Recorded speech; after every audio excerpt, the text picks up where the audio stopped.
Graça e paz, Deus abençoe a todos. Estamos de volta falando sobre teologia sistemática, usando a obra agora do Augustus Hopkins Strong. Augustus Hopkins Strong é um, é um, é um erudito, né? É pastor, escritor de orientação batista. A tradução do material dele é do Augusto Vitorino e a revisão do Carlos Augusto Pires Dias e da Edna Guimarães e do João Guimarães. Tá? A primeira edição pela editora Agnus é do ano 2003. Então lá se vão 22 anos da primeira edição dessa obra em língua portuguesa. Eu adquiri esse material aqui em setembro de 2010. Em setembro de 2010. Tá? É um material muito, muito, muito bom. E ele passa a falar aqui, depois de uma introdução, que hoje, em teologia sistemática, eles chamam de prolegômenos. O que são prolegômenos?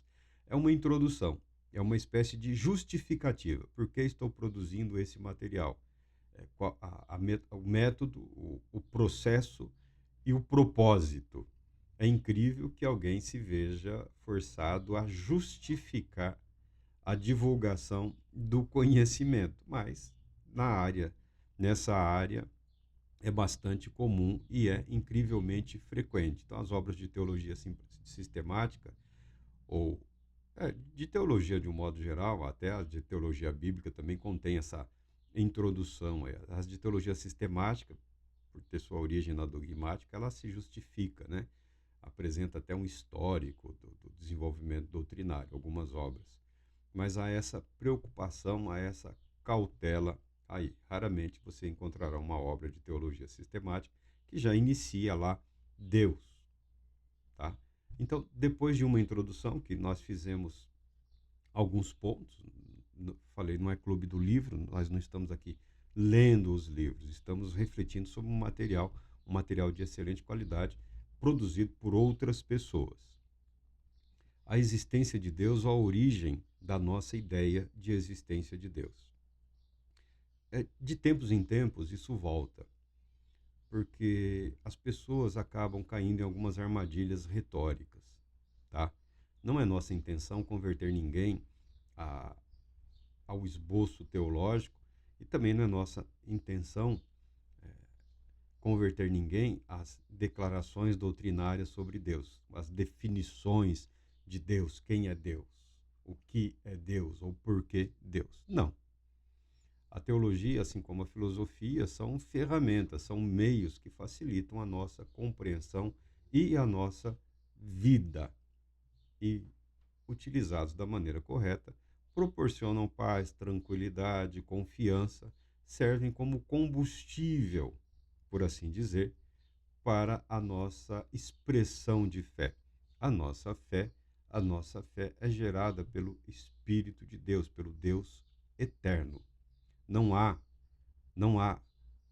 força neste mundo capaz de se opor no sentido de apagar essa chama que em nós está acesa pelo próprio Deus. Não tenhamos essa ilusão. E o objetivo da teologia não é acender esse fogo, essa chama. O objetivo da teologia, como da filosofia, como de toda e qualquer área do conhecimento humano, é adestrar a mente, é facilitar a expressão e a absorção do conhecimento e também a interpretação de outros pensamentos com os quais nós somos confrontados o tempo todo dia, o tempo todo. E o autor aqui passa a desenvolver esse conceito sobre a existência de Deus.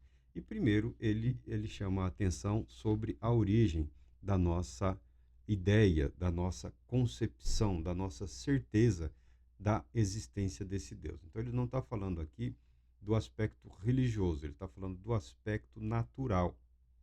O ser humano naturalmente crê em Deus. Tá? A filosofia, né, o mundo dos argumentos filosóficos, o universo da argumentação filosófica, ela nega a possibilidade da existência do ateu puro, tá bom? Muitas pessoas se apresentam como ateus, tem alguns aí fazendo sucesso de novo, né? Em várias áreas, filosofia, astronomia, astrofísica, química, biologia e por aí afora. Então, algumas pessoas estão fazendo sucesso e alguns deles agora estão usando a Bíblia também como meio de expressão da sua não convicção em Deus, mas procurando eh, explicar o texto e o contexto, cada qual segundo a sua especialidade. Qual é o mérito disso? Eu não sou contra. Uma hora viria o troco, tá bom? Uma hora viria o troco. A teologia ocidental fez muito uso da filosofia, tornou-se praticamente dependente da argumentação filosófica, tá? Séculos de argumentação filosófica, como se as argumentações fossem uma espécie de revelação paralela a, quando confrontado com a palavra de Deus. Em algum momento, os filósofos dariam o troco, tá bom? Em algum momento, a psicologia daria o troco. Em algum momento, a sociologia daria o troco. A ciência política também, tá bom? Você usa o conhecimento como ferramenta e a ferramenta, em algum momento, pode se rebelar contra você. Então, nós temos hoje aí a filosofia da religião. A filosofia da religião, que é a resposta, o contraponto da filosofia para o uso das ferramentas filosóficas no desenvolvimento da argumentação religiosa. Não vejo nenhum problema, não intimida absolutamente ninguém, não tem nada de novo, são os mesmos argumentos aí que têm sido expostos há séculos, mas há um interesse de busca pela autoridade. A questão toda sempre foi e permanece sendo a autoridade para declarar aquela verdade. A igreja puxa para si, a teologia puxa para si e a filosofia está procurando puxar de volta para ela. Eu acredito até que demorou bastante, tá? Há uma carência muito grande de filósofos na atualidade, tá bom? Eu não vejo o trabalho dos filósofos como algo errado ou desnecessário. Porque se a igreja não fizer com urgência a autocrítica, não fizer a avaliação urgente dos seus métodos em relação ao seu propósito, em relação ao seu objetivo, a sua natureza, o seu caráter e os métodos que ela tem utilizado atualmente, se a igreja não o fizer, outros o farão. Outros o farão. Outros retirarão essa máscara, que é essa máscara de pseudo-espiritualidade aí, né? O acafajestamento do propósito de Deus para com a humanidade no que diz respeito à evangelização. Hoje há mecanismos fartamente, amplamente utilizados por ministérios, por inúmeros ministérios de todas as denominações, meras argumentações fantasiosas que têm o objetivo de trazer para si, cada um para o seu grupo, para o seu meio, mentes e corações, que não são necessariamente os métodos propostos pela palavra de Deus, ainda que maquiados de evangelismo, ainda que maquiados de pregação do evangelho, ainda que maquiados de teologia ou qualquer outro nome que exija rápida e imediatamente alguma reverência, são fraudes. Sempre foram fraudulentos. E essas máscaras precisam ser retiradas. Interessante seria que o próprio universo da fé, que a própria igreja como corpo de Cristo, que os próprios ministros do evangelho insistissem pelo evangelho de Cristo Jesus, descaracterizando estes métodos fraudulentos que só têm causado transtornos psicológicos, transtornos espirituais, transtornos psiquiátricos, transtornos familiares, transtornos sociais, tá bom? Maquiar a verdade com facilidades implica no comprometimento da natureza e do propósito. Se a igreja não o faz, outros estão fazendo. Outros estão fazendo. E a igreja acaba perdendo parte da sua autoridade, tá bom? Os argumentos em prol da existência de Deus e de onde vem esse nosso pensamento, esse nosso sentimento, essa convicção universal. Todos os homens de todos os tempos acreditaram em Deus. Até aquele que se diz ateu, primeiro ele precisa contemplar essa ideia, esse pensamento, esse sentimento, para depois afastar-se dele, para depois negá-lo. Não tem como negar de forma absoluta, plena ou consistente algo com o qual você nunca se confrontou, tá bom? Então a própria filosofia, a própria argumentação filosófica nega a possibilidade da existência de um ateu puro.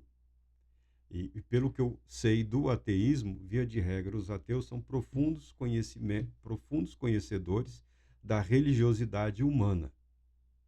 Tá, mas como? Porque para ser ateu você precisa saber a origem dos processos, dos métodos, dos princípios e dos valores. E a fé sempre foi o que move a mente humana.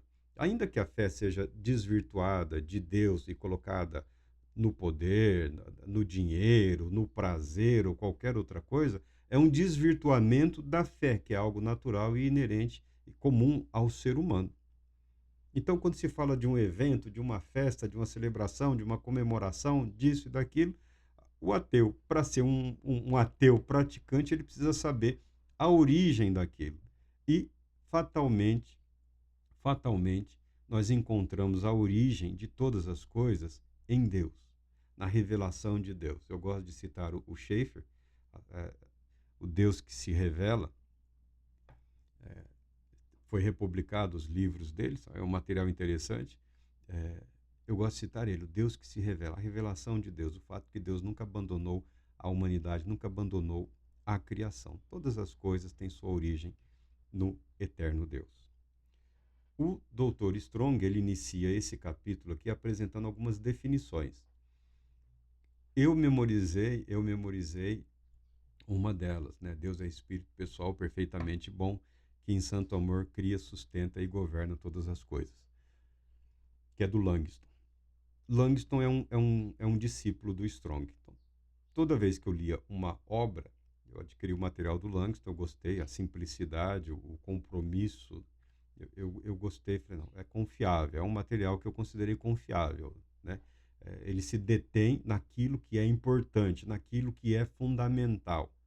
Depois, cada um acrescenta conforme a sua própria capacidade ou seu interesse. Então, eu usava como assim uma medida de segurança. Então, eu lia o Strong e lia o Langston, lia outra obra de teologia e então eu sempre estava lendo, depois de ter lido várias vezes o Langston, sempre que eu lia uma obra diferente, eu lia o Langston logo em seguida. Então, ele servia, e teve um período que eu estava lendo muito, estudando muito, então eu acabei memorizando a declaração do Langston, também batista. E o Strong inicia dizendo: Deus é o Espírito infinito e perfeito, em quem todas as coisas têm sua fonte, sustento e fim. Deus é o Espírito perfeito. Ele já inicia com uma afirmação da natureza de Deus como totalmente distinta da nossa. Espírito, totalmente diferenciado da matéria, porém em nada inferior a ela, sendo o próprio Deus o causador da existência de toda a matéria e de toda a vida. É uma definição elegante. Houve um tempo em que os teólogos eram provocados a apresentarem uma definição de Deus, tá?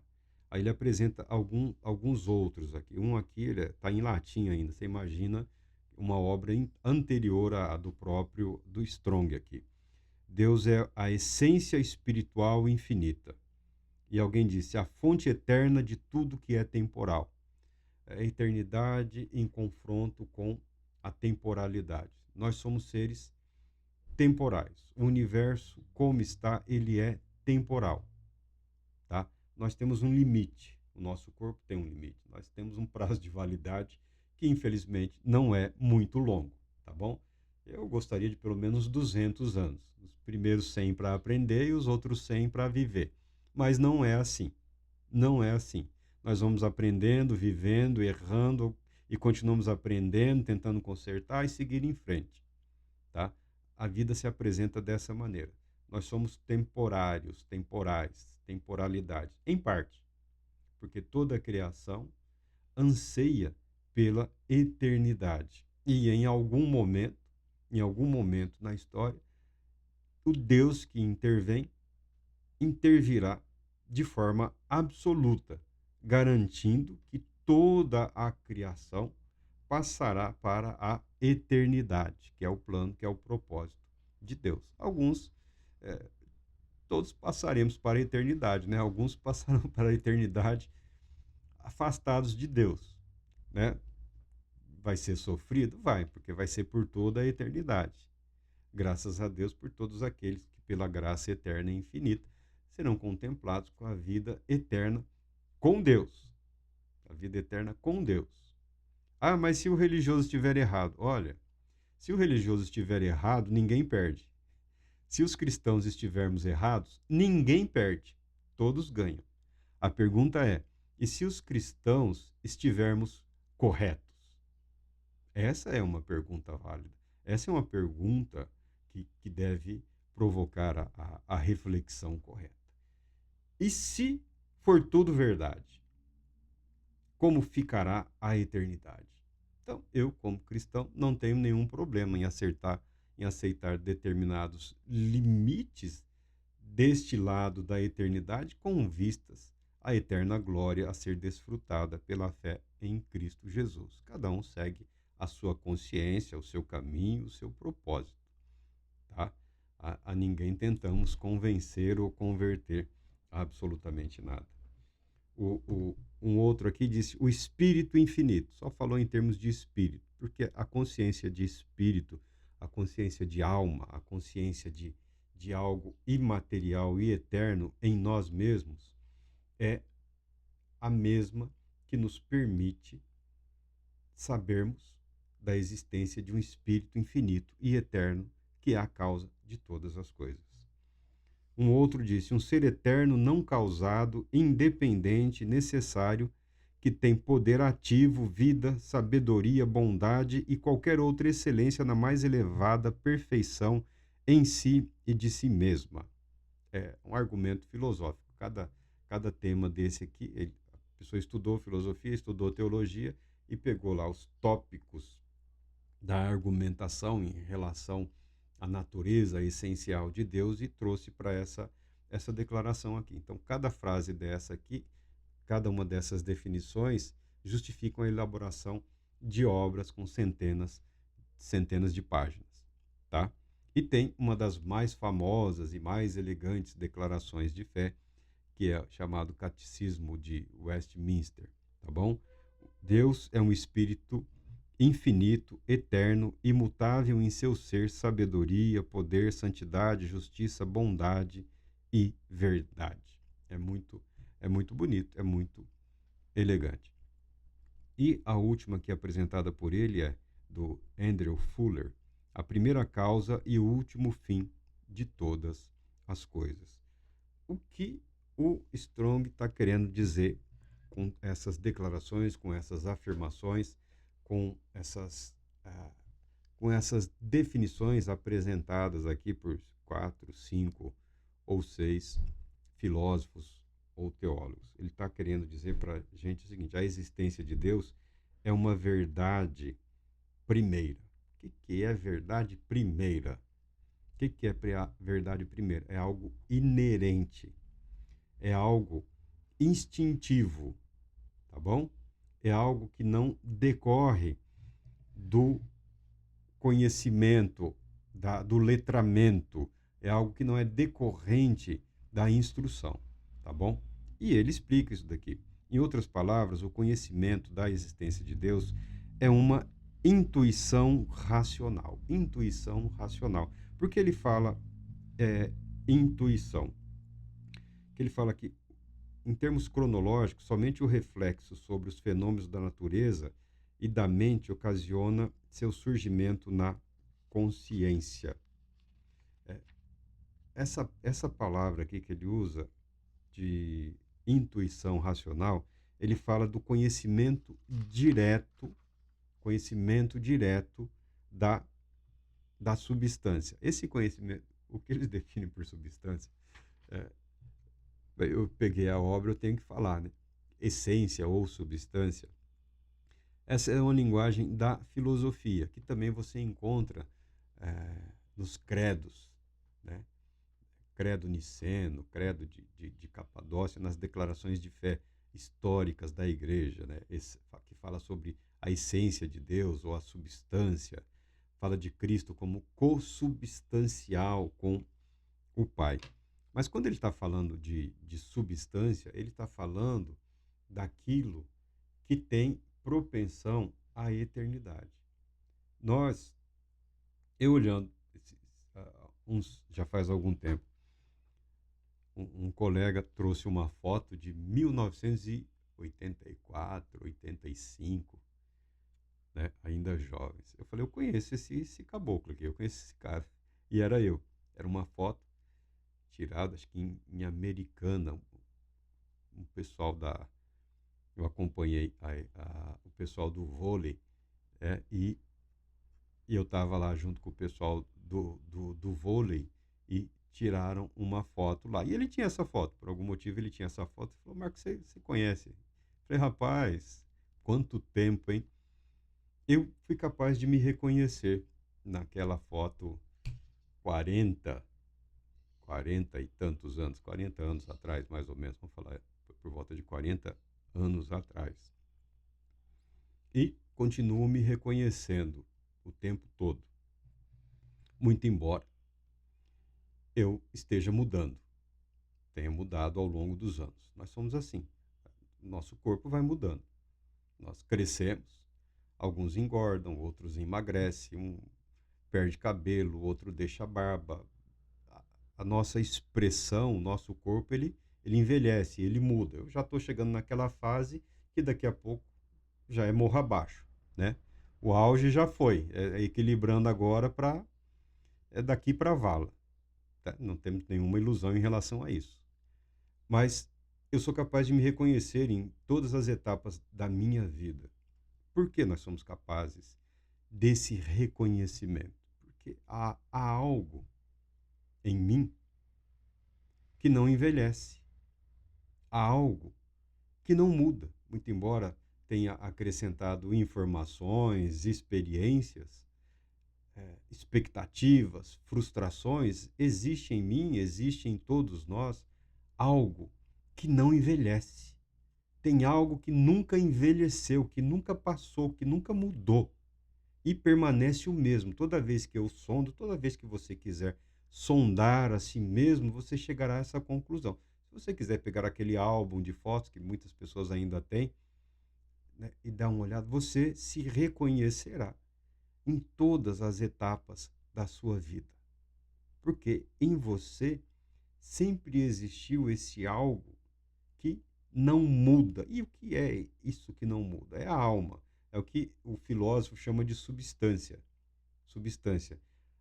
Substância é aquilo que está proposto à eternidade, que tem a propensão para a eternidade. Muito embora nós sejamos seres temporários, uma vida limitada, há algo em nós que clama pela continuidade, que afirma que a vida continua em termos eternos, sem fim, muito embora tendo uma origem, não tem um fim, não somos eternos como Deus o é. Mas a nossa alma, porque Deus sempre existiu, mas a nossa alma tem essa disposição, tem essa convicção, tem essa certeza. E é a partir dessa certeza que existe em cada um de nós que também encontramos a resposta ou a, a busca pelo que é totalmente eterno. Porque se há algo em nós que não morre, essa vida que é vida para a eternidade, tem sua origem naquele que é infinitamente superior a toda vida, que é Deus. Então ele usa esse conceito filosófico para falar da alma humana. A alma humana, como grita o salmista. Talvez não tenha gritado, mas na composição do salmo ele expressa esse clamor. Que a beleza dos salmos não é a linguagem dos salmos, é a linguagem da alma. É a linguagem do espírito humano se lançando sobre aquele que é a sua origem, que é a sua fonte, que é o seu sustento, que é Deus. Deus que Davi conheceu pessoalmente. Aí vem o fenômeno religioso. Então, o filósofo não é necessariamente religioso. O teólogo, por incrível que pareça, também não é necessariamente religioso. O teólogo pode ser apenas alguém que se dedica ao estudo. Mesmo que ele creia na revelação, não significa que a revelação o tenha alcançado. Ele pode ser até um religioso formal, mas ele não tem a experiência de ter sido alcançado pela graça desse Deus que se revela, desse Deus que intervém, desse Deus que não precisa falar, mas deixa evidente na nossa alma: eu estou aqui. Então, a linguagem filosófica, a linguagem utilizada pelos teólogos, ela pode ser assim, ter uma aparência de rebuscamento, pode ter uma aparência de complicado, mas não o é, porque tem que ser fundamentado em coisas simples, em coisas verdadeiras, em coisas perenes. A questão toda é a roupagem elaborada por eles. Aí entre os protestantes, entre os...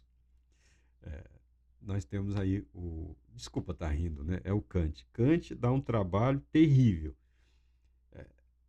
A obra dele aí, todo mundo fala que entende, mas assim, para entender o que ele está dizendo, você precisa entrar na história da filosofia para saber ao que ele está se contrapondo. Kant, na verdade, ele descaracteriza tudo isso que os filósofos e teólogos estão falando, tá bom? Essa parte de argumentos em prol da existência de Deus, ou argumentos que provam, como se o argumento fosse capaz de trazer à existência alguma coisa. O Immanuel Kant é o filósofo que tem um espírito religioso que labuta na filosofia, que desconstrói esses argumentos. Porque a religião medieval se tornou totalmente fundamentada na argumentação filosófica. E a argumentação filosófica, ela depende bastante da capacidade retórica, do uso das palavras, de modo a convencer, de modo a dar assim, uma sequência lógica e razoável. Tá? Tanto a filosofia, quanto a teologia, quanto a retórica, toda a área do conhecimento humano depende, em último caso, do caráter, da índole do autor, tá bom? Do caráter, do compromisso com a verdade. Immanuel Kant é um desses aí, labutou na área da filosofia. Ele é muito utilizado pelos protestantes, pelos cristãos de um modo geral. Ele é muito bom, ele é muito rebuscado, mas a filosofia dele está dentro de um conceito, de uma concepção muito bem elaborada por ele. Então você precisa se permitir entrar na cabeça dele, usar os argumentos dele para poder vislumbrar as certezas às quais ele chegou, tá bom? Numa época em que as pessoas estão voltando, olha como a mente humana está, a Tomás de Aquino, eu mesmo estou usando um material aí que foi produzido pelo Tomás de Aquino. Não tenho nada contra o Tomás de Aquino, muito embora ele fosse um filósofo, ele é sincretista, tá? Ao invés de converter do paganismo, ele é um daqueles filósofos, teólogos que aceitava converter o paganismo. Então, a pessoa podia continuar nas práticas pagãs, como se aquela prática fosse agora para o Deus verdadeiro. Como se Deus precisasse da mentira e do erro para ser adorado ou verdadeiramente cultuado. Mas naquela época, naquele período, ele não quis se indispor com as autoridades da igreja porque dava fogueira, né? Volta e meia o sujeito era queimado. Então ele defendeu. Só foi defendendo, defendendo. Aí deram um título para ele de santo, de doutor, disso, daquilo outro. Mas a argumentação dele pode ser quebrada. E Tomás de Aquino é um daqueles que era muito defensores desses argumentos filosóficos da existência de Deus. Immanuel Kant pega todo esse material aí, ele desconstrói. Ele desconstrói. Tá? Deus não depende da nossa argumentação para ser Deus. Deus é aquele que é, independente da nossa vontade de nos submetermos a Ele ou não. Deus é aquele que é. Mas na sua infinita graça, bondade, amor e misericórdia, Deus é aquele que é e, ao mesmo tempo, é aquele que se revela, é aquele que se faz presente, é aquele que invade a humanidade, aquilo que é temporal, para nos resgatar para a eternidade. Então, a linguagem do Kant é lá em cima, ela dá um trabalhão para todo mundo até hoje, mas não é impossível compreender. Depois que você entende, você fala, mas era só isso? Tá? Mas pode levar uma longa jornada, uns 3 dicionários e uns 2 livros de história. O Kant, ele declara que a ideia da liberdade é a fonte da nossa ideia de personalidade. Esta consiste na liberdade da alma inteira sobre o mecanismo da natureza. A alma humana independe do restante da criação. Nesse sentido, temos uma crença intuitiva em uma substância permanente que apoia os nossos pensamentos e vontade. E a isso chamamos alma. Essa crença intuitiva na alma. E ele chama de substância. Contudo, temos também uma crença intuitiva em uma substância permanente que apoia todos os fenômenos naturais e todos os eventos da história. E esse ser denominamos Deus. Essa é uma introdução à origem, ou a tentativa de expressar a origem da nossa consciência, da nossa ideia sobre a existência de Deus. É uma argumentação filosófica, é uma argumentação teológica, é uma argumentação. É o que eu falei, é interessante quando se é jovem, né? Na juventude, esses argumentos, esses pensamentos são bastante interessantes. Em termos de fé cristã, a experiência do Deus que se revela, do Deus que intervém, do Deus que se faz homem, essa é a que me importa, essa é a que interessa, essa é a que sustenta a minha vida e a nossa fé. Mas nenhum mal há em que a pessoa aprenda um pouco mais sobre o estado mental ou o estado de consciência em relação a esses conceitos. Para o quê? Para que não se torne refém, para que não se torne demasiadamente refém de outros que manipulam a verdade pelo erro. É nossa responsabilidade zelarmos pela integridade da nossa fé também, usando das ferramentas disponíveis nos dias de hoje. Deus Todo-Poderoso te abençoe, te proteja e conceda paz, muita paz.